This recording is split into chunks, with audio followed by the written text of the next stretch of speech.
Hello, all on this Saturday morning. Today, the Combine Sonny Styles. No, it's not the Sonny Styles edition. Just kidding. But we are going to talk about Sonny Styles. We're going to talk about George Pickens franchise. Rumors around Malik Willis. They're still talking all Joe Burrow nonsense. We're going to talk about all of the Bengals interviews, including Duke, Zach, Al, Golden, Pitch. We're going to hit on Shamar. What's the future for him? Cap space available. And of course, the NFL Combine. We're going to hit it all. We are here live on a Saturday morning watching Jeremiah Love. Woo! He's got it all coming up next on the Brotherhood of the Bengals.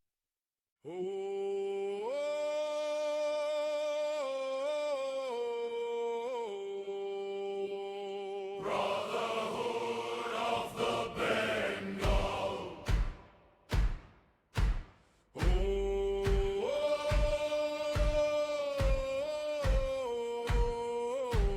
Brotherhood of the Bengal. In the river fog we gather, striped and bound by autumn air. Hands on hearts we share the stories of the claws and of the lair. Welcome to the Brotherhood on this beautiful, sunny Saturday afternoon. Song-worthy, poem-worthy. I love it. We are available on Apple, Amazon, Spotify, all your favorite podcasts. Video version, of course, on YouTube. We got a lot to talk about today. Welcome aboard, Stevie Boy. Welcome to the Brotherhood. Thank you, brother. Man, I am ready for spring. I am ready for summer. This has been one of the worst winters I remember in a while. Mm-hmm. I have to work out this stuff every once in a while. This is what it's about right here. We're sitting here. We got the combine on. Running backs are running as we speak, and Jeremiah Love. Woo! Yeah, life is good. Life is great. How you doing, my man? Doing good. I wish it would be like this more often. This is a great day. We got 5 or 6 days of rain coming up. So still, warm weather. You get the birds in the morning, the sound of it, even though make some good stuff. We're looking at free agents scrolling their top free agents, which is weird. Malik Willis, #1 above Tyler Linderbaum and Trey Hendrickson.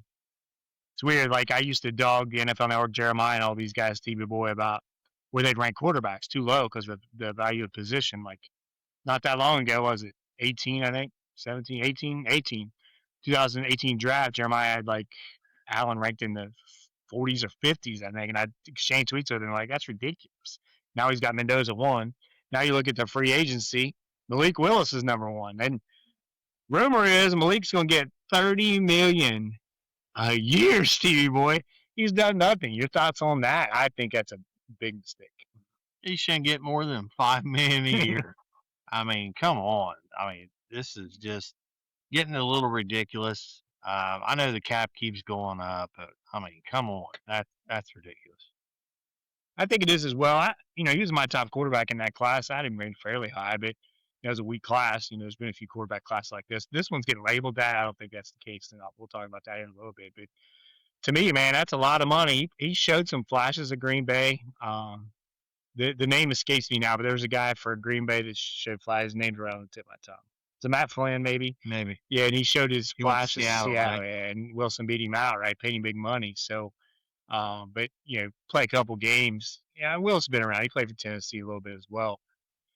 But as we've talked about, the league's trendy, right? They've copycat league outside the Bengals, and they see Sam Darnold, they see Baker Mayfield, they see these guys rebounding, rejuvenating their career, and they jump all over, right? So I don't know. I wouldn't be surprised if someone pays him. He's getting rumored to Miami who will try to get rid of Tua. It's weird. They see the rejuvenation project, right? Reclamation project. And then they get rid of their own who could actually beat the reclamation project. Tua Tagovailoa, right? Like Tua is that. He's young. I mean, Cousins is hitting the road. Kyler is that, right? Murray, he is definitely that. So there's people of 4.33 for Mike Washington. Holy his weight, crap. Yeah, that's fast. He's a big boy. He's one of them guys I like a lot. So you think about, Kyler Murray. They're not. I can't imagine they're just cutting him. That's the rumor. But he's talented, right? I mean, he's fun to watch. Sure. And then you got the quarterback Anthony Richardson from Indianapolis has received permission to seek a trade. Like I said then, and Young, I wouldn't take either one in the first round. But now you could probably get him pretty cheap. His contract, Minnesota's supposedly interested. I get it. If you get him cheap, if you're Minnesota and you let him compete with McCarthy, I get that. You? I do. I think there comes a point though where you got to go out and you got to evaluate these guys and you got to make a decision and then stick to that decision. Um, I don't know these evaluators anymore, whether it's front office or just I don't know. It's I don't know. You don't know. The league has to get better at evaluating these guys and putting them in a position to succeed. And honestly, there's so much over evaluation, right? Yep. Because of a game or a quarter, or Flynn was that. He had a handful of good games, showed some promise. He threw for like 450 or 500 yards in a game. I'm not exaggerating. No, you're something right. ridiculous like right. that. Which any squirrel, right? They find it out. Yeah. It's kind of like the Bengals defense. I'm not saying it's that because they play better at the end. We're going to talk about that. But you also got to look at the time of year it is, right? Does anything matter and who you're playing, right? So a lot of games, Flynn, he did all right that game, but just to overreact like that. But it also speaks of just that thirst for a quarterback, right? That's why it's also hard to believe that Simpson won't go in the first round and others will go higher than what everybody's saying because they will. I say it every year. You've heard me say it. I don't care what you say about the quarterback class. Other than that, Willis, they are going to go high, right? They're going to go. It's just how it is. Because the market value for that position compared, especially at that salary where you get them on an NFL draft, first round, second round, third round, even contract is, it's a steal, right? If you hit somebody. So, it's the stock market. You buy the risky proposition trying to get the high reward, and that's what they do. So it's interesting. We're going to talk about right now. I love it. I enjoy it. The Pittsburgh Steelers gave away George Pickens for a little bit of nothing, and now Cowboys are franchising. It's risky because he's a nut job, head case. Talent-wise, it's not risky.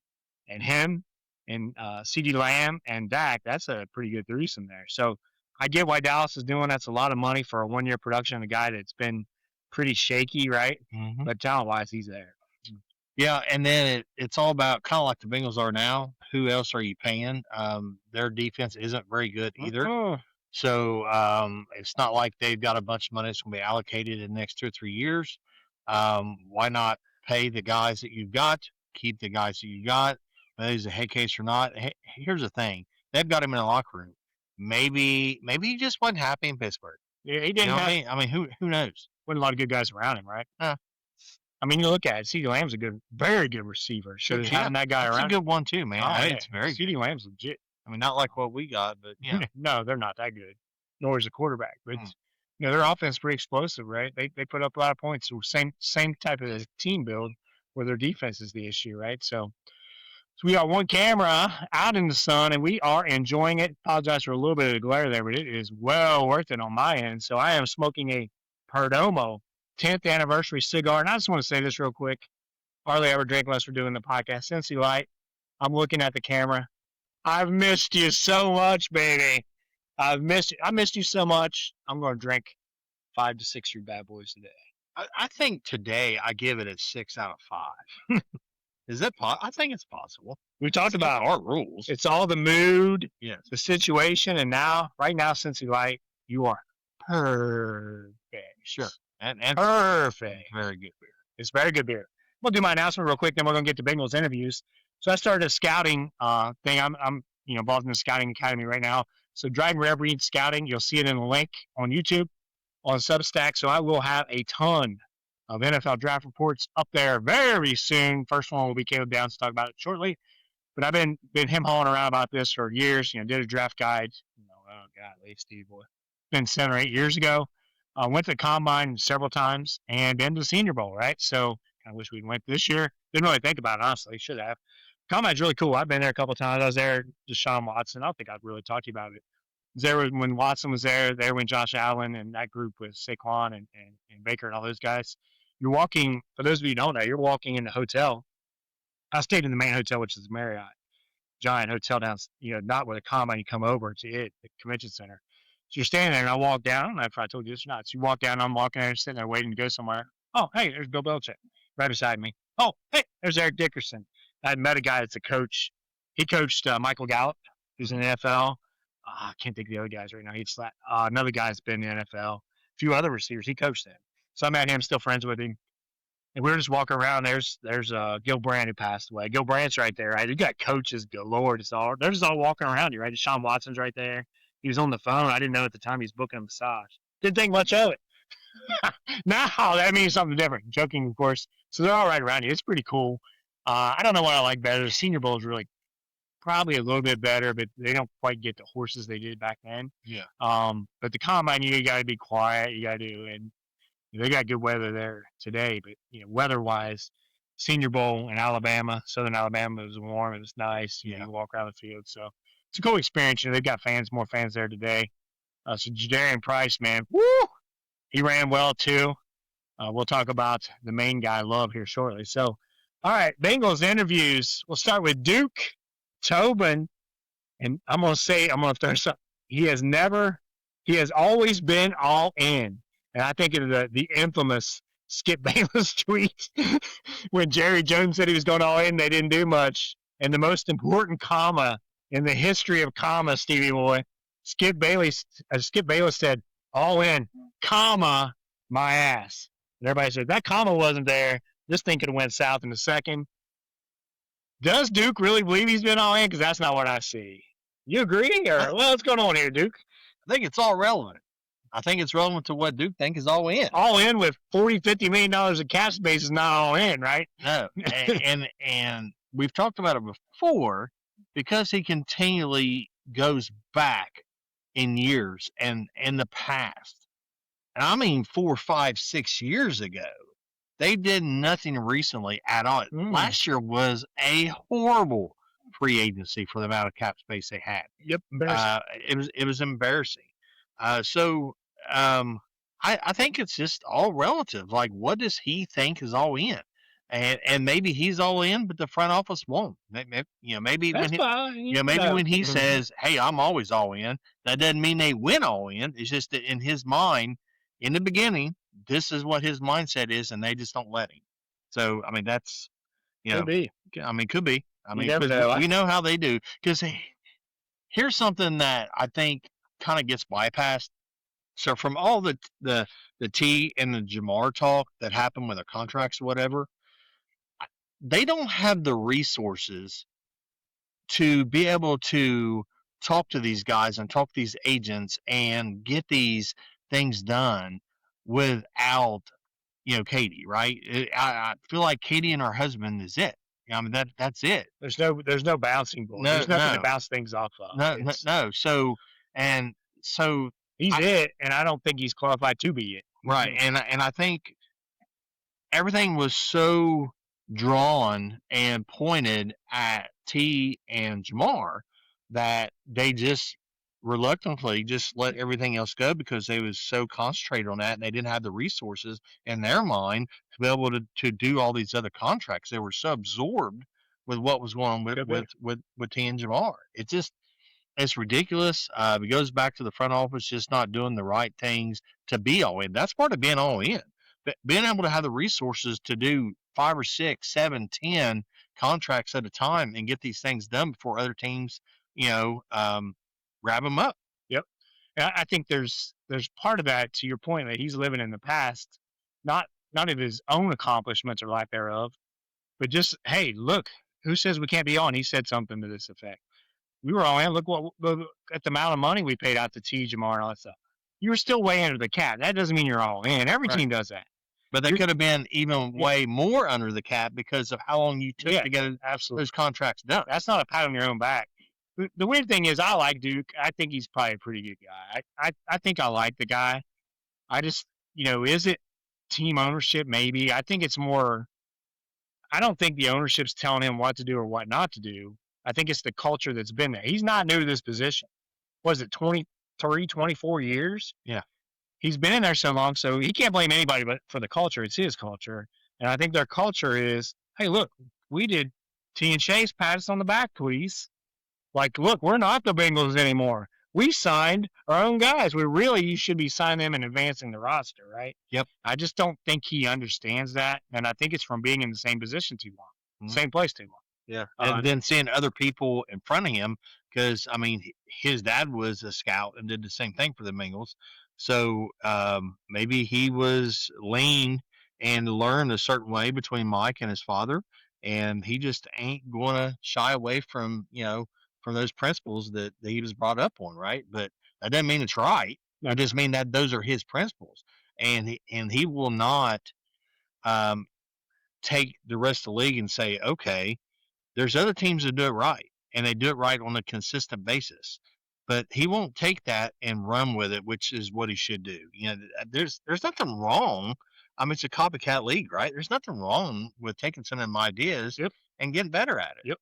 They don't really they self scout, but I don't think they're very good at it because I think we're living in a different world from a corporate standpoint. It's nothing to do with football, but I'll tie it in. From a work standpoint, it used to be your experience at a company and staying loyal to a company meant something, right? It still means a little bit.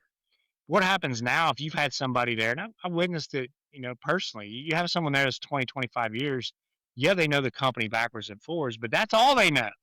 And you're not competing against your own company. And I think that's what Duke views it as. That's what I'm getting at. He views it as he's competing against the Bengals past. No, you're competing against Baltimore, Pittsburgh, Cleveland, Kansas City, Buffalo, the big teams, right? And if you are competing against the big teams, you're not doing it the right way. Yeah. And I've experienced that personally. Like you're in corporations and yeah, that person knows anything and everything that's happened there.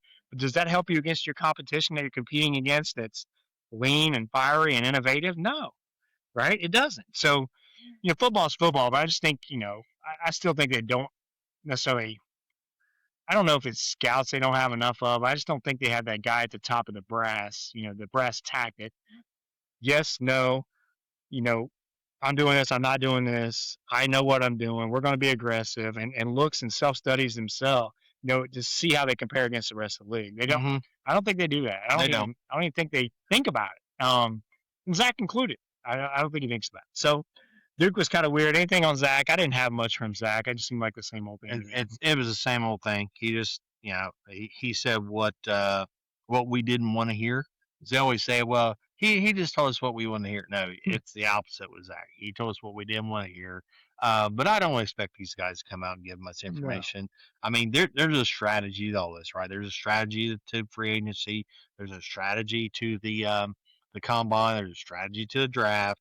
And I don't blame them. I mean, why in the hell would you come out and give like what you want to do away? Now you can come out and go last year, kind of bit themselves a little bit. Yeah, it didn't even make any sense. Yeah. We're not going to, pay the same team, but what they did, except for Slate. Yeah, it's talk about outgoing. I think Zach, and I think if you went, who's the nicest and friendly, I had a conversation with my young family members there. Like, I just wish people were nicer, executives, president, all that stuff. So you're living in a dream world because the people that are super nice like that don't win. That you can say that's a shame. You can say it's whatever, but it's reality. I think if you voted for the nicest front office, the Bengals might win that with Duke Tobin and Zach Taylor, that combination, GM, head coach. Sure. You might win it. Yeah, those two together, just head coach and GM. You might say, hey, they're the nicest guys in the world. What they did for Jay, what I think as people, I think they're very quality human beings. I want to make sure that's clear. But it's hard not to be personal when they're hurting your team. You know what I'm saying? From our end and for fans' end. So I think, Zach's all, I believe in my team. He's going to say the same old bullshit all the time, right? Al Golden, however, is different. And that's the kind of coach I like. Hey, buddy, before you get into this, you need a beer? Yeah, sure. I think, from my standpoint, Al Golden's what I like. I like the old school football guy that talks football, is a little bit gruff. He's not pretty. He's not dressed like the goofy Metro, whatever you want to call it, millennial like pitcher and all the rest of those guys. Golden is just a scruffy old football guy. And he talked about football. We need leadership. We need excited about the nucleus. I thought we came on. I don't agree with everything he said. Far from it. The one big takeaway is, and I disagree with this. He believes in Jordan Battle, man. Big time. Big time. Big time. He thought he got better, his communication, all that stuff. My thing with that, the question I would have asked, what are your thoughts, though, on tape, on the All-22, it looked like Jordan Battle gave up on plays. I would think that's a big deal, and nobody asked that, of course. I don't know how he would handle that, but it just seemed like his communication. They played better, and he also said, which I thought was fascinating and interesting, like and truthful. I've never put, I've never blitz. He didn't say blitz. That's what he was talking about. I've never put this little pressure on quarterback, lack of blitzing, which we complained about all year, in my lifetime. So that's not what he wants, right? Right. He just felt that was the only way they could survive. I disagree with that. But down the stretch again, they played better. They did. He said all that stuff. Their touchdowns allowed, red zone, all that improved. But I also think that was part of the time of the year. The teams they were playing had nothing to play for. The teams they were playing weren't very good. Quarterbacks weren't very good, and it all added up. I still think there's hope there because he wants to be a blitzing guy and he was interesting to listen to. But I wouldn't bring Battle back as a starter, but they are going to. Yeah, they're going to, and he's not the only one titling. But he did give up on plays. The guys in front of him did not give him a chance. That's for sure. With the bad linebacker play, put him in some really bad angles. But He spoke well those guys too. and you cannot discount the plays that we've seen where he tried to throw his shoulder. Now there's what, three or four, two real big ones. I can't think of the games. There was one close to the goal line. I don't remember what it was. He just kind of threw his shoulder. A few at the sideline where he's not. It's almost like he's so unaware of what's going on. I think that uncertainty is part of what was hampering him. Um, Here's the thing: we're going to have to deal with him. Let's hope he makes a jump. Let's hope he makes a big jump. That there is a difference between going after one safety than going after two safeties. I will say this: if Jesse Bates was on that other end, I'm gonna think that he would up the level of battle a little bit.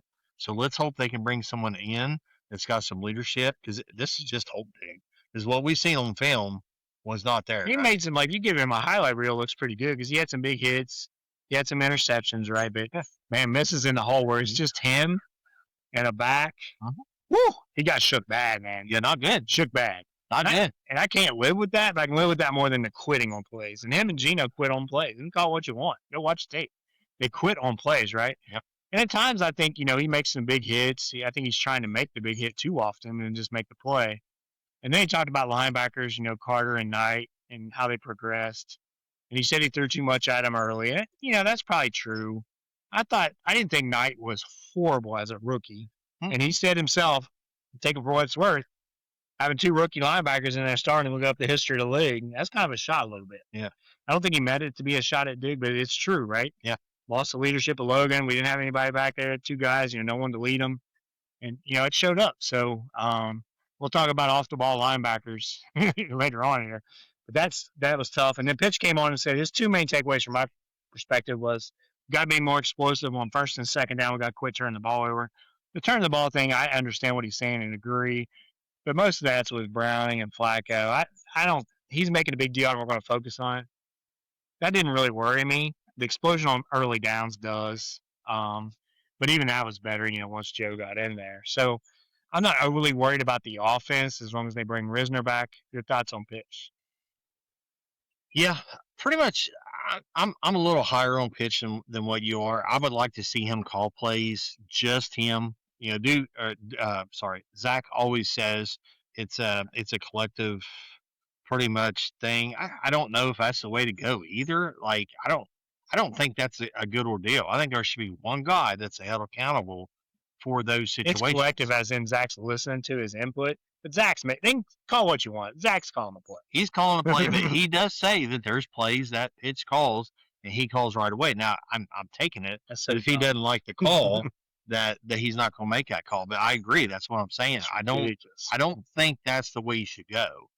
There is no accountability there. There's no way to really judge what Pitch actually is other than what you see on the practice field.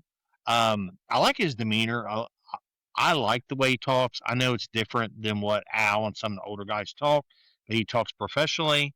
He's a good speaker. I'm sure the guys take well to him, especially the younger guys, right? Because that's what it is this day and age. It's different. It's not 1985, 1995, 2005. for that. So players are different.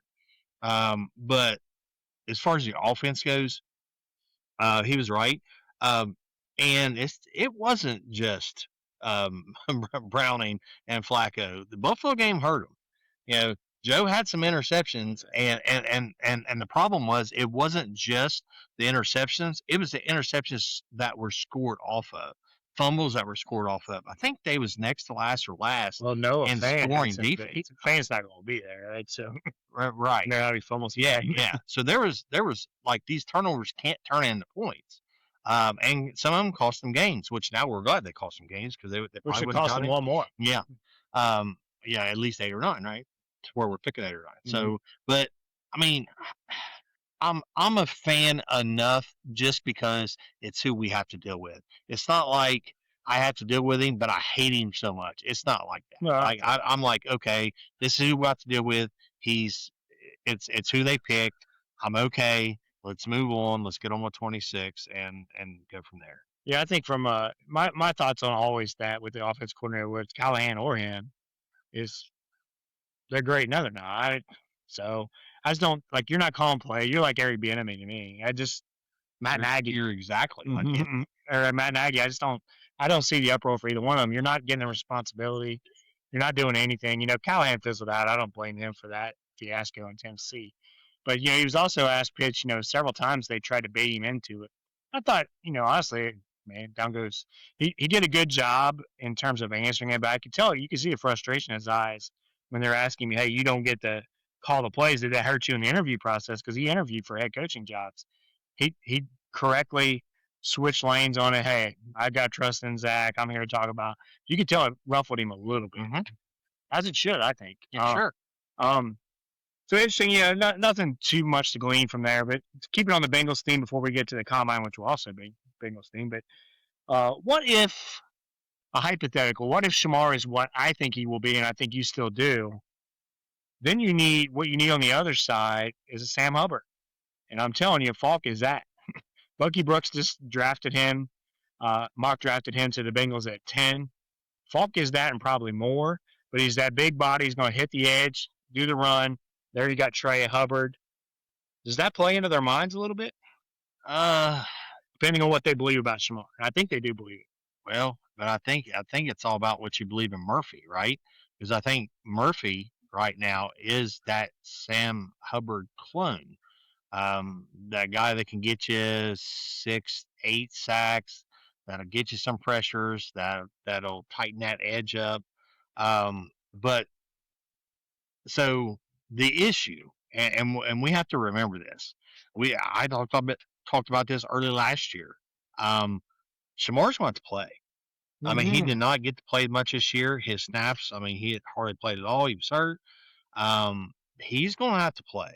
And no matter who you bring in here, whether it's a veteran, rookies, or whatever, who gets those snaps? The better player, right? So we can talk about Bain, we can talk about Bailey, we can talk about Falk, we can talk about all these guys we want, but they just drafted a guy last year who was supposed to be the guy that they're going to draft this year. And Murphy was the guy 3 years ago, right? So they got to stop drafting these guys where it takes 3 and 4 years for them to get there. Now, I get it. Shamar got hurt. It's the Bengals freaking curse for rookies because John Carter. No lie. You know what I mean? So it's like these guys got to play. They got to play. They got to get snaps. They got to get experience. And they're at that point again, just where they was last year, where if they go out and they get these guys in free agency, they go and they draft the players they need to be. They need to be 80%, 90% defense in this draft. I don't care if they're drafting in the 7th round. They need to get as many players as they can. And then they got a bigger pool of players to pick from when it comes to camp, when it comes to OTAs. To get these guys on the same page, get them coached up, and start teaching them what coach them up. Coach them up. And what it's supposed to be an NFL football player, dude. It's got to stop. They got to start drafting players that can help right now, not 3 years from now. We've seen a jump from Murphy. There was a significant jump, a lot better this year. but it wasn't what that should have been last year. Yeah. This year should have been, or last year, sorry, the year before. So last year should have been a year that we went like, he's a regular contributor. Exactly. Well, now it's this year. Now it's 5th year's up. What the hell you do with that? It's only 14, but I don't know, 14 million, something like that. I mean, and where they are in their cap next year, they'll probably do it. You know what I mean? I think you have to. Yeah, I think you do. And whether it's Dax, TJ, like all them guys, I mean, they'll get their 5th year. There's no big deal there. So, but I think what it comes down to is Murphy. Like, if they believe in both the edge guys, though, then there's a chance they go DT. Yes. Which that's where I'm heading with this. I wouldn't take. There's not a defensive tackle in this draft that I would take top 10. There's not a defensive tackle in this draft I would take top 15. So if you believe in it, you got to trade down, right? I just think there's just too much. This draft class gets getting hammered a lot, but it's a athletic draft class, and it's proven out, as I said a few weeks ago. Now you think about Burrow. I think he's the only quarterback. I saw somebody post this. The only quarterback with a quarterback rating over 100 over a 3-year span, not to make the playoffs. Now there's some injuries in there, of course, but 3-year span over quarterback rating, over 100 quarterback rating, no playoffs. Yeah, it's unacceptable. Yep, agreed. Especially with those receivers. So interesting. And then cap space, they can allegedly create over 50 million with restructures of Burrow and the 2 receivers. Right now, they are, I believe, 7th in the league in most cap space. 1, 2, 3, 4, 5, 6, 7. If they added 50, they would be numero uno in cap space at 100 million, just a shade over 100, where the Titans are at 94.7. The Raiders, second. Jets, Chargers, Commanders. So Seahawks, but Seahawks are losing a lot of guys, but the world champion Seahawks are up there. Zach Taylor said that he's happy for John Schneider. That is one of his friends. Well, you need to listen to him, buddy. Yep. You need to listen to John Schneider and watch what he's doing. What did he do with Pete Carroll, Duke? He fired him and brought in a championship coach. 10 wins, championship, boom. There we go. All right. So that's cap space. Combine takeaways, my friend. The Buckeye boys came into it. We're going to talk about all of that. We're going to talk about standout sleepers and all of it. We will start with, of course, Ruben Baines. Arm size doesn't matter. I say it does. They don't just talk about that stuff. I know the NFL media and all that. Sometimes we get caught up in stuff that really doesn't matter. But through the history of the league, to get your hands on a lineman, to redirect, cut his hands, do whatever matters. However, Baines is exceptionally good with the rips, power. I think it matters because David Bailey is a big-time player. Arvell Reese is a big-time player, potentially, both of them. So if you're cutting, the wheat from the tear, or whatever that saying is, I understand why you'd push Bain down. I'm telling you, like I said, it only takes one team to disagree with it. So if he goes 5th, see there, it didn't matter. That's not necessarily true, because I would bet you the vast majority of the 32 teams weigh that pretty heavily, especially when comparing him to Reese and Bailey. Your thoughts? So, I think get off with a short arm guy is extremely important. If you're a long, still athletic, 275, 280, 285, and you're an edge, you're one of them guys that's got 34, 35-inch arms, your get off is important. Don't get me wrong. But if you can get your hands on these guys and you've got good hands, you can really develop into a good defensive end. With a short arm guy, because I'm pretty sure Melvin Ingram was a pretty good defensive end. His arm size was like 31 something, 31 and a half, 31.78, something like that. And if you can get off the ball and you can get your hands on them first, and you can stay low enough, and you've got some bend. What 31 and a half. 31 and a half. So I was pretty close. So it can be done. You can be a productive. Now, is that a top 10 productive? Is that a top 12? You see what I'm saying? Parsons is 31 and a half as well. Right. So there's but they're different. Like, they're quick. Bain's he's not a quick player. He's not a burst player. He's a power player. He's got bend, but he's not exploding off the line. He gets off the ball. He gets off the ball pretty good. He's not explosive. He's not like those guys. So the question is, but he's power, right? But he also, you got to keep in mind, you look at Parson Ingram, he's way heavier. Way heavy. Oh, right? Sure. He's lower half, man. He's thick body, lower half. I still like him. for sure. And if he's there at 10, the other guys are gone, jump all over him. But I think teams are going to weight it pretty heavily. I still think he's going to be a good pro. Oh, he's going to be an excellent pro. He does things the right way. I mean, we've heard nothing but good talks between the interviews and this and that. Bengals did meet with him. I mean, he's just. I mean, in my mind, he's definitely a top 10. I mean, He's for me. So there is now 4 players that are on my list, and he is one of them. Yeah, I think like the bottom line is, everybody just my annual speech. It goes great, and that's great. You guys want to, everybody gets excited about it. I still think the tape is what matters for me, right? And I'm going with the tape over and over and over again, and then it's this tiebreakers, right? If you got a guy, I mean, you want to see him in person, the guy doesn't look it, and you got a guy that you had pretty close to the same. I get why you would use it as a tiebreaker, right? The combine measurements, all that kind of stuff. But his tape is excellent, especially down the stretch. Oh yeah, he knows how to use his hands. He's powerful. He gets his hands on people. He pushes people off. He gets his hands separated. I think he's going to be a really good player. But I still think it's going to matter to some, right? I just think that's how it works. Let's hope it don't matter to the Bengals, because if he's there, and so I mean, we should probably do this here later in our podcast. We didn't talk about. We should probably rate those. Like if we've got one of those 4 players, and I think we know who the other 4th has kind of creeped into the situation is. Who would we take? For me? Yeah.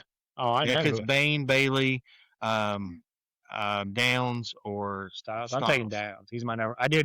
So I'll have the draft reports, the aforementioned draft reports up, and I've done enough, and I've got a lot of work to do. I'm going to make it Bengals slanted. So the vast majority of the reports I'm going to do are going to be guys that the Bengals could take. I still might do the receivers, Tate and all those guys. They're not going to take them. I might still do them just to see who my number 1 is. But the reports I've done right now so far, my number 1 player, not for the Bengals necessarily, Caleb Downs is the number 1. Mm-hmm. What's 2? Love. But I wouldn't do that for the Bengals necessarily. Right. But I think he's the second best player in the draft. For the Bengals, 2, 3, 4. Go ahead and rate him for me. I'd go Bailey, then Bain, and then Sonny. I'm probably there. I'm exactly the same. Yeah. So Terrell Suggs is the guy. You've heard me 3 or 4 weeks ago. I said Terrell Suggs is my comparison for Ruben Bain. 32-inch arms. Almost exactly the same height, weight, all that stuff. He played pretty damn well, didn't he? Did he play pretty well? Would you take Terrell Suggs on your team? Absolutely. Yeah, he'd be drafted higher if he came out today. I think he went 10th or whatever. So, yeah, it's kind of tricky. You look at it. Remember, the tape still matters. Some of the standouts, you got Arvell Reese and Sonny Styles. The weird thing about that comparison with Styles and Reese is they measure basically the same, right? Athletically, the jump of I've watched Sonny Styles play football or basketball in person.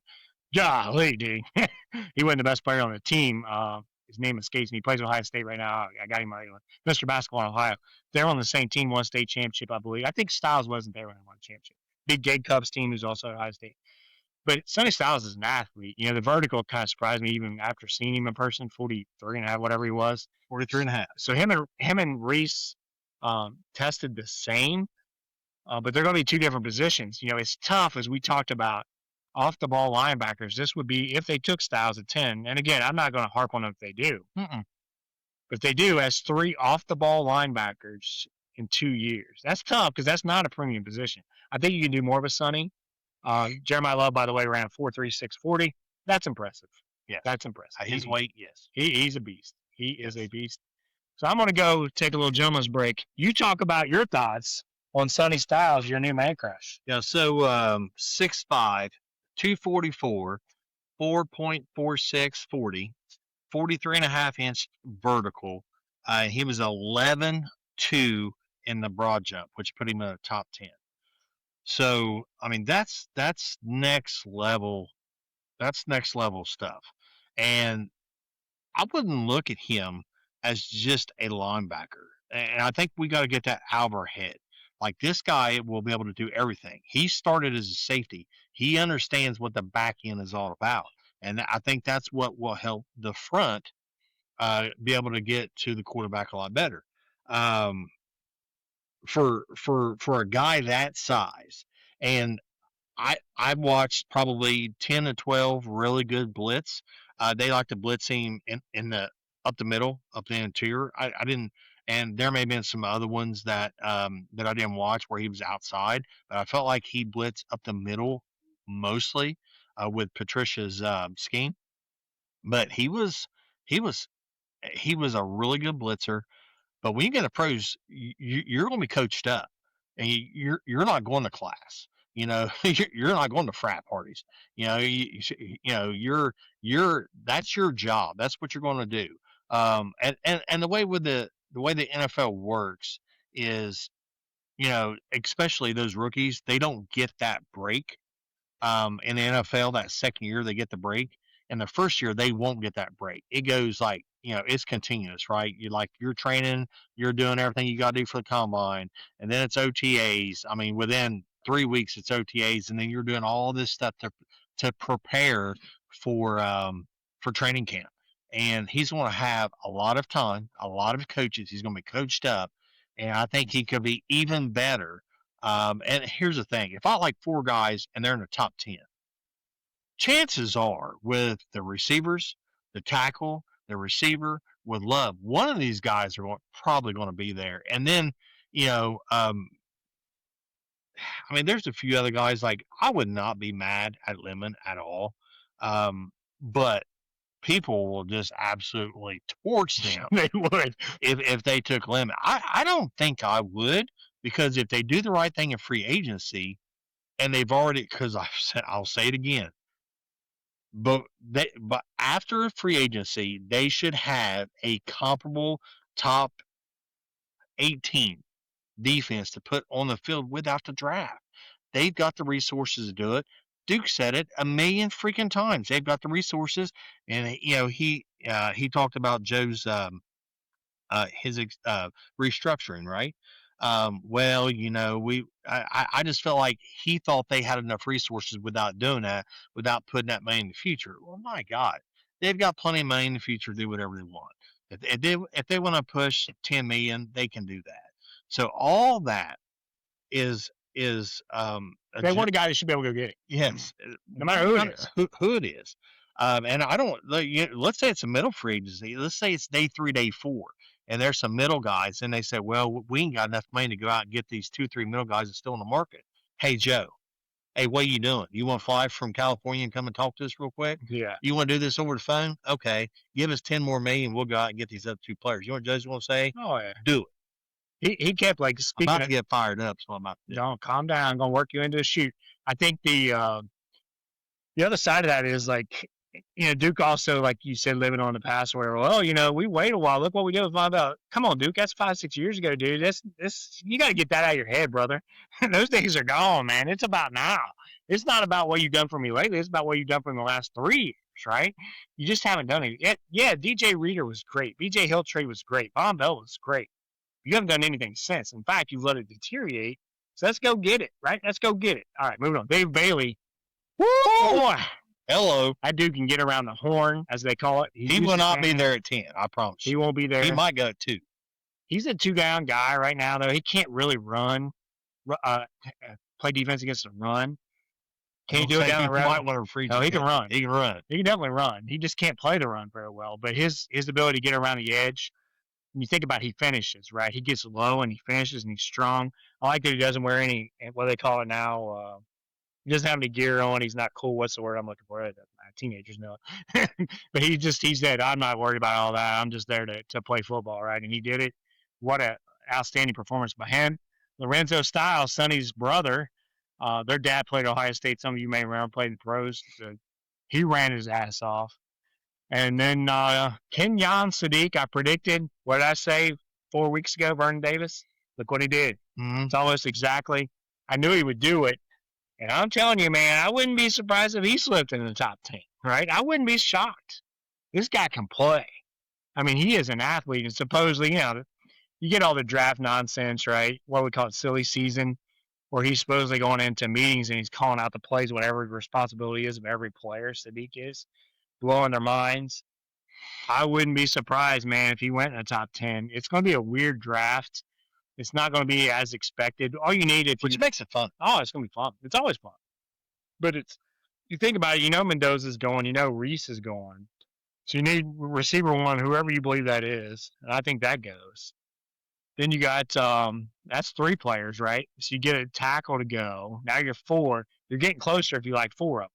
I think Styles might go before they can get to him. So I think right now, if I had to predict, I think the one that falls through will be Ruben Bain, and I'd be happy.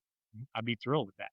Eli Stowers, the tight end from Notre Dame, see his vertical. Oh my gosh, guy, he had a heck of a year. I like Sadiq better, but he's tough. And a tight, a safety we talked about. If you don't get downs, trade up and get him. I don't think they will. And now he's probably going too soon for him. Is Dylan Thineman from Oregon tested off the charts? Caleb Banks, I'm sorry, what a monster. I don't like the way his hips move, but he's so big. Just a monster. There's no way I'd take him at 10. I've heard you can't take it. If you're taking a defensive tackle at 10, it's got to be Warren Sapp or Aaron Donald getting pressure on the passer, right? And then, Kendrick Falk certainly looked the part. We talked about him earlier. I wouldn't be happy with that pick. I mean, I wouldn't be, sad, I guess. I don't know. But if they picked him over one of my 4, I would be. Yeah. And honestly, like to your point with Mekhi Lemon, I think he, we'll see what he does today. The running backs are testing right now, then receivers a little bit later. I think his measurements are going to be important, right? Because if he's 5'10", if he's 5'11", 6 foot, he measures like Amon-Ra St. Brown, Jackson Smith and Jigba, those guys. Carnell Tate's a big one, so you might see 2 receivers go. It's an offensive league still. It is. The problem for the Bengals is, call bad luck, typical Bengal look, whatever you want. Their biggest needs at defense. In the last 2 championships have won defensively. So teams start to adjust, right? That's a shame. Mm-hmm. That's a shame. But I still think, at the end of the day, man, when you have a quarterback like Cam Ward, you have a quarterback like Jackson Dart, these young guys, or you're trying to rebuild like Arizona, I think they'll go tackle. But those receivers are alluring when they're trying to build an offense. Sure. That's why I went Love our last mock to Tennessee, So do I think they're actually going to do that? No, but it would help a quarterback, man. It sure would. So just a quick note. David Bailey, going back to him a quick second. His measurables and what he did was amazing. But then when you go to Styles, you see what he did. You know what I mean? Like when you start to compare weight and you start to compare athletes, he's up there with anybody. He's up there with anybody. It really turned my head. Now, unfortunately, I guess in a way, because I'm a little bit against you. I think Downs is that player that'll drop because of the position. Do I think that's right? No, I don't. But I think the league views safety as a different position. He's a little different because he can do a lot of different things, but so can Styles. So I think a lot of things Styles can do, so can Downs. But there's things that Downs can do that Styles can't. So I don't know. I think we're going to be okay. I really do. I think there's going to be a player there that we're going to be excited about. And if not, I apologize early on. I will probably punch your effing screen, meaning your TV screen. I'll probably throw it out in the yard. I won't buy you a new one. Really? No, I won't. I mean, tear it up and not even buy it. You probably deserve it. I mean, what? I mean, no. You will 100% deserve me doing anything to your TV. But no, seriously. I think there's going to be players there. I'm excited. It's going to be fun. We will be live. I promise you, we will be live. Promise. Live. For the 2026 NFL draft. Yeah, the standout sleepers. So we're going to do my sleepers real quick, and then we'll do a little mock draft. Michael Trick Baylor, I mentioned him on a short the other day. He tested very well today. Baylor wide receiver Josh Cameron reminds me a little bit of Eric Moulds. I don't think he's Eric Moulds, but Baylor they didn't play very well, so they got overlooked. AJ Housey tested okay, right? I like him from LSU, as we mentioned. Eli Raridan, the tight end from Notre Dame. Don't hear a lot of talk about. I like that guy. I'd take him Cincinnati in second. Drew Aller, not for Cincinnati, but I think he's going to be one of the biggest steals at quarterback. Still believe it. Clemson wide receiver Antonio Williams, who I mentioned on his short. I'd take him in Cincinnati later, man. They need a slot. I don't care what they say. They need somebody who can be better than Yoshi and those guys. Yeah. And he gets separation. He's a route runner. Hate to mention this guy, Derek Moore, boo, for that school up north. There's a late round pass rusher. If he's, he might be there in the third round. Second, third round, I wouldn't be overly mad about that. Quarterbacks, we mentioned Magnano from UConn. I think Baylor's quarterback, Sawyer Robertson, will test well today. I like Klubnik still. Reminds me of Nix a little bit. I'm not big on Carson Beck like some are. I don't know, Beck. I think he's less silly now than he was, but I also don't think he's got the zip on the ball he used to. Right? He had some injuries, got beat up. But I do like Klubnik. I'm curious to where he will go. And I think Drew Aller, man. I think when he throws today, I think teams are gonna. Whoa! Did you see that? Whoa! Did you see that? All the skills. You hear the interview with him and Chris Sims and Florio, himself very professionally. I think he's got upside. He's young. I think he could develop into a big time quarterback in time. So, your thoughts on that? Any sleepers for you? Yeah. So what? Probably I'm gonna guess maybe late third, early fourth. It's our boy from UC, Joe Royer. I like him. Put up some good numbers last year. Didn't do so much this year. I think that's quarterback play. And another one, safety. Let me get to him here real quick. Bud Clark from TCU. I like Bud Clark. Just what? Yeah, and he's 6'2". I mean, he's a big dude. So he's lean, he's small. Yeah, tall but small. And he'll probably put on weight, put on muscle. He's got good range. Yeah. So I like those two guys. And that's a guy in the courts. Housey, AJ Housey. That's how you say it. That's actually starting to be my guy because I don't think Warren McNeil Warren's going to be there. Sounds like he may end up in that late first, early second. So I may miss on him. I don't know. I like him. Small school, but I mean Toledo. Yeah. Speaking of small schools, the Redhawks pulled one out again last night. Still undefeated. Toledo, safety for the Bengals, right? He went Tyson. Tyson went to Toledo. Yep. Toledo. Nick Saban, phenomenal talent with elite maturity, intelligence, and work ethic. Called him an all-timer, one of the all-time favorites on Caleb Downs. They asked Downs about him. They said, what would Saban do to get on you guys? He said, it's the same old stuff. The old guys didn't do that, and we'd all laugh. Old guys wouldn't do that. He said he's on us all the time, and he said some other guys would give him grief, and he said the good thing was that Saban couldn't hear. So he's very likable in there. I think he'd be that's still my guy, Caleb Downs for the Bengals. I think he's a culture transformer on that side of the ball. We will see. All right, boy, you ready to do a mock draft? You got it where you can punch them in? 2.0. I got them. They're right here, brother. Ready to go? Okay. All right. You're going first, right? I went first last time. Okay, I'll go first. So let's as we go down, what we talked about explaining a little bit more. Why we're taking that individual player. We're gonna be realistic. Yes. I can't go away from Mendoza, so I've actually got it. So I'm on FSSN because it's free and they let you go through which. Is that FS or P? No, I'm sorry. Yeah. PFSN. Yeah. It lets you go between whether it's consensus, PFF. Yeah, athletic, different draft boards. Yeah. Pretty cool. So I've actually got it on the athletic. I think it's the most realistic, and I really like their rankings.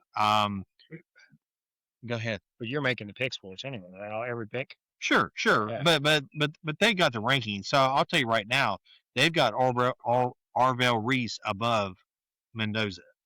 So it's actually Mendoza's not my top player, but that's where he's going. Right. So Reese, Mendoza, Love, and Downs and Styles is their top 5. Yeah. So with that being said, with what the Raiders need, I talked about last week, they need a face of the organization. They need someone who's going to step in and lead this team and have a personality and bring the Raiders back to what. And let's be honest, the NFL wants that. The Raiders is that organization. The Raiders, right? The Raiders. So I am. With the first pick and in the 2026 NFL draft, the Raiders select Mendoza. Of course. Boom. He's got all the work ahead. He's likable. He's a little bit weird. He's a little bit goofy. But I think, it makes sense for what they're trying to do. Brady will work with him, of course. Mel Kiper's got Caleb Downs going to the Jets at second. I do not. I'm going Arvell Reese upside. The next Micah Parsons goes to the New York Jets. I got to be, honestly, if you play him an off linebacker, he's still one of the best off the ball linebacker. He is. He's the best in this class, and he'd be really good in the league. That's not what you draft him here for. I think he can rush the passer, and I think he's going to be a damn good player. And you'll be able to do anything with him you want. He's super athletic. Bend, all of that kind of stuff. That's where I'm going. Yeah. Next up, for you, the Arizona Cardinals are on the clock. So and again, I've already seen half the combine, right? Like I've seen some players, so we're able to take some of the information that we have, and that's what we're doing, right? That's why we're doing this every week. Next week will be a little different, or 2 weeks from now, or whenever we do our 3.0, we'll have all the information. We'll have everything that we need to do this draft, 100% with all the information that's out there and what we see with our own eyes, which is probably more more what we want anyway. So with the third pick, I am going to go Caleb Downs to the Cardinals. Really? He went Buddha there. Yeah, I think I think with what they need, their defense was not good. If this happens with Murray, they're probably not going to have anybody throw anybody anyway. You know, poor Harrison, right? I mean, it sucks. He's involved in supposed trade rumors. I don't believe. Right, I don't believe it either, but you really never know. They may try to hit the reboot button, you know. But yeah, I'm gonna go Downs there. I think he's that good. And I don't want him to go there. That's high for safety. But I think and again, like I said, I don't kind of like what I said with Styles. I wouldn't. He's a safety, but he can do so much. He's a playmaker. He's a football player, and he's smart. And I think they need that, and that's where I'm going. Woo! Shocker. The Tennessee Titans are on the clock. We got those big tackles out there, right tackles. Got a lot out there. They got Jeffrey Simmons in the middle, who is a beast. At the time when Simmons was drafted, you know what I said? Best player in the draft. ACR or not, I don't care. He's best player in the draft. Now look at it. Dude's a beast. Cam Ward developed. They need a lot on offense. But David Bailey, edge, Texas Tech. The New York Football Giants. Steve's favorite coach, John Harbaugh, is on the clock. What do you got? So he's used to these players that can do it all. Okay. And because of what Styles did in this draft, and what he can do and what he's used to seeing, I think that's where they're going to go. And with another shocker, Sonny Styles to the New York Football Giants at 5. That's high, dude. That's high. Too high. It's my draft, dude. I can do whatever I want. As they said on Major League, on the home run, where the guy kept saying it's too high. And they argued, too high? What's too high even mean? You can't be too high. All right, the Cleveland Browns, who are supposedly rumored to trade for Marvin Harrison Jr., which I don't believe. Since I don't believe it, they need help in many, many capacities. They select Carnell Tate, receiver, Ohio State. They do draft Ohio State. They do. They're pretty close to them, so. The Washington Commander Skins are on the clock. Chaos there. Yes. So this may be another shocker, but they got to protect their quarterback, and he has. And so with that being said, Spencer Fano, Utah, right tackle, Utah. As Larry David is famous for saying, when you say, with that being said, you can change direction and dog people, say whatever you want, they can't get mad. They cannot. No, really especially applies. You. That applies to you. The New Orleans Saints. Look at that cartwheel right there. The New Orleans, nice flip, whoever that was. New Orleans Saints are on the clock. They got to improve their receiver position. They got to improve a running back probably. They made some progression, really. I thought, again, I said it before, I thought Kellen Moore did a great job with that team. And honestly, Shuck played pretty well. They need a reliable receiver, and they're going to get it. And a guy that I may end up saying is the best receiver in this class, we'll see, still working on it, Mekhi Lemon, receiver. Could he be the next Amon-Ra St. Brown? Yes, he could. He's going to be doing it in New Orleans. Next up, the Kansas City Chiefs. So there's 3 teams that we probably can rank on how bad we hate list. Yep. Right. Hate list. Mine is probably Pittsburgh, then Baltimore, then Kansas City. Yep. But that's mainly subject to be changed. Exactly. But with that being said, this you can't say nothing to me now because I didn't. With that being said, Jeremiah Love, running back, Notre Dame. I think what he can do, what he can help protect Mahomes, and what he can do out of the backfield will be just an absolute. It's awful. I hate even clicking the button, but I will. Yeah, he's gonna be big time, folks. I'm telling you, man. He's Bijan or more. He can play. So with that being said, Well, with where we're at, the Bengals are on the clock. They take Francis Might. I'm just kidding. Kendrick Falk would be in position. I think with the Chiefs, honestly, Manoa would be an option for him even. Sure. Honestly, their offensive line's not good. Sure. Jeremiah Love's a beast, man. I hate to see him go there. Prefer the Saints to take him, honestly. But I wouldn't want to see Lemon to go there either. Again, it's a shame Zach Taylor played like he's winning the damn Super Bowl in games that didn't matter, playing everybody, going for everything you would have picked. You would have picked actually eighth. Imagine that. Everything changed. You're at eighth, you're getting somebody. In our situation here, they get somebody, and it almost feels weird as not as exciting now, but it still is to me. Reuben Bain, edge, Miami, short arms and all. Now you got Burrow's little hands and Bain's short arms. Handicap. I think Reuben Bain's going to be a player, and I think opposite of what Shamar's going to be, and you use him inside, you can rotate him inside. He can play the run. He plays, he'll play every snap like it's his last. He's a beast. Motor. I'm not that worried about him. Other people will be, and I think he will fall here this far. And you still have Mano on the clock. You still have Mansour Delane on the clock, who I don't want. People act like it's a given they would take him. You got Dax on DJ Turner, right? Yep. Something's got to. If you take Delane, something's got to give. Yep. Because you're not moving Dax back in the slot. That's a proven failure, right? And he played better at the end of the year. That's really the only options unless you trade down. Peter Woods is not worth it up there.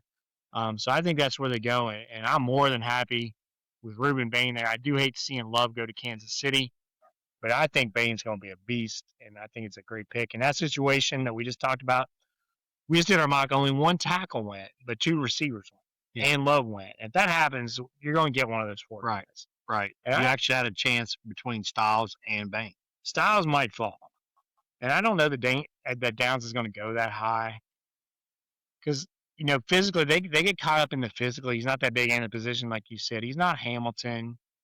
He's not some of those guys that went up there. He reminds me of Jamal Adams a little bit, but I think he's better. I think he's a much better tackler. And as I said in the report that'll be posted again on Substack, he would be the best tackler on the Bengals team immediately if he did fall, right? Mm-hmm. But A-OK and uber happy with Reuben Bain if I take him right there, which I did. Are you, Stevie Boy? Yeah. I mean, that he's the pick between him and Styles. He's the pick between him and Jordan Tyson or Kendrick Falk or McCoy from Tennessee. I mean, he's the pick. I'd say this situation goes different. Mm-hmm. And for some reason, Kansas City took Bain. I don't think they can afford to go defense right now. Their defense was really good last year. Yep. They're getting older. They're getting older on the defensive side, but they got to help Mahomes, right? That offense is bad. 2 years in a row, really. People forget. Mahomes, that's where you can critique Burrow all you want, and it's fair to critique him about his injuries. I think it's fair to do it. He's been injured. But when he's in there, horrible line doesn't matter. T's out doesn't matter. Jamar's out doesn't matter. He produces. Yep. Has Mahomes? No. No, really. 2 years in a row, right? Like, I just don't ever see Burrow playing that poorly if he's healthy. He hasn't. Mm-hmm. Yeah. That's why I think he's the best quarterback in the league. The question is, can he stay healthy and can you field a defense good enough to win, right? And they failed him miserably on both the court. I do think the offensive line is much better now. I would not go offensive line if I was them. I would not go defensive tackle if I was them. And I would not go corner if I was them. So if that situation changes and the Chiefs or Bain or whoever goes and all four are gone in that situation and the Chiefs take a receiver there and Jeremiah Love's on the board, I said it every podcast, I would take Jeremiah Love. It's ballsy, boy. You're Duke Tobin, you better have balls because you're going to catch some heat. I wouldn't be against it. I would take it. Hands down. I wouldn't even think twice about it. This is one of them situations where, again, it comes back to free agency. If they've done what you need to do and you're taking best player available, you probably take Love because he's by far the best player. Woo! I know, he's unreal. I mean, and any category, he's there. But if they don't do what they're supposed to do in free agency, and it does come down to a need, I think you got to take either Styles or you got to take Bain. The thing of it is, if Love's available, I agree, but they believe they've hit the linebacker with Carter and Knight.